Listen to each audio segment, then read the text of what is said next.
जय श्री कृष्णा दोस्तों। आइए सुनते हैं सोमवती अमावस्या की पौराणिक एवं प्रचलित कथा। एक गरीब ब्राह्मण परिवार था।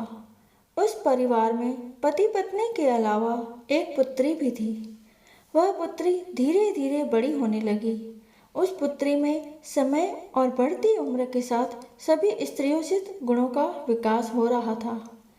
वह लड़की सुंदर, संस्कारवान एवं गुणवान थी, किंतु गरीब होने के कारण उसका विवाह नहीं हो पा रहा था।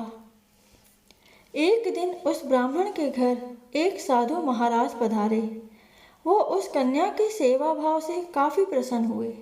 कन्या को लंबी आयु का आशीर्वाद देते हुए साधु ने कहा कि इस कन्या के हथेली में विवाह योग्य रेखा नहीं है। तब ब्राह्मण दंपति ने साधु से उपाय पूछा कि कन्या ऐसा क्या करे कि उसके हाथ में विवाह योग बन जाए। साधु ने कुछ देर विचार करने के बाद अपनी अंतर्दृष्टि से ध्यान करके बताया कि कुछ दूरी पर एक गांव में सोना नाम की धोबिन जाति की एक महिला अपने बेटे और बहू के साथ रहती है, जो बहुत ही आचार विचार और संस्कार संपन्न तथा पति परायण है। यदि यह कन्या उसकी सेवा करे और वह महिला इसकी शादी में अपने मांग का सिंदूर लगा दे, इसके बाद इस कन्या का विवाह हो तो इस कन्या का वैधव्य योग मिट जाएगा। साधु ने यह भी बताया कि वह महिला कहीं आती जाती नहीं है।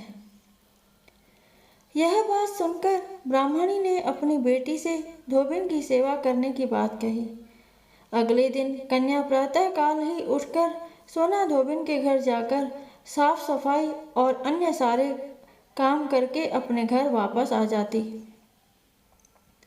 एक दिन सोना धोबिन अपनी बहू से पूछती कि तुम तो सुबह ही उठकर सारे काम कर लेती हो और पता भी नहीं चलता।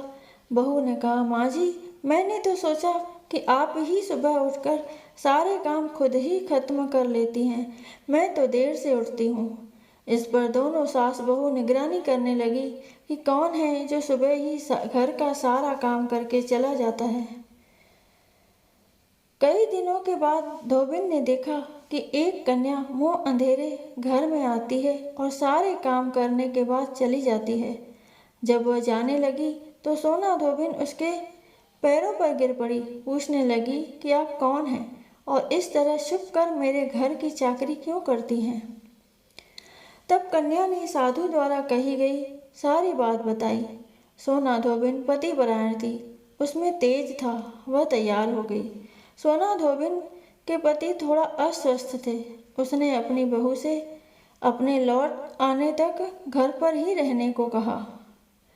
सोना धोबिन ने जैसे ही अपने मांग का सिंदूर उस कन्या की मांग में लगाया, उसका पति मर गया। उसे इस बात का पता चल गया।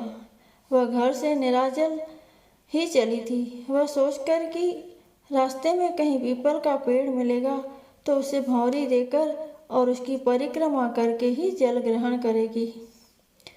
उस दिन सोमवती अमावस्या थी। ब्राह्मण के घर मिले हुए पकवान की जगह उसने ईंट के टुकड़ों से 108 बार भौंरी देकर 108 बार पीपल के पेड़ की परिक्रमा की और उसके बाद जल ग्रहण किया। ऐसा करते ही उसके पति के मुर्दा शरीर में वापस जान आ गई। धोबिन का पति वापस जीवित हो उठा। इसलिए सोमवती अमावस्या के दिन से शुरू करके जो व्यक्ति हर अमावस्या के दिन भौंरी देता है, उसके सुख और सौभाग्य में वृद्धि होती है। पीपल के पेड़ में सभी देवों का वास होता है। अतः जो व्यक्ति हर अमावस्या को न कर सके, वह सोमवार को पड़ने वाली अमावस्या के दिन 108 वस्तुओं की भौंरी देकर सोना धोबिन और गौरी गणेश का पूजन करता है, उसे अखंड सौभाग्य की प्राप्ति होती है। ऐसी प्रचलित परंपरा है कि पहली सोमवती अमावस्या के दिन धान, पान, हल्दी, सिंदूर और सुपारी की भौंरी दी जाती है। उसके बाद की सोमवती अमावस्या को अपने सामर्थ्य के हिसाब से फल, मिठाई, सुहाग सामग्री, खाने की सामग्री इत्यादि की भौंरी दी जाती है और फिर भौंरी पर चढ़ाया गया सामान किसी सुपात्र ब्राह्मण ननद या भांजे को दिया जाता है।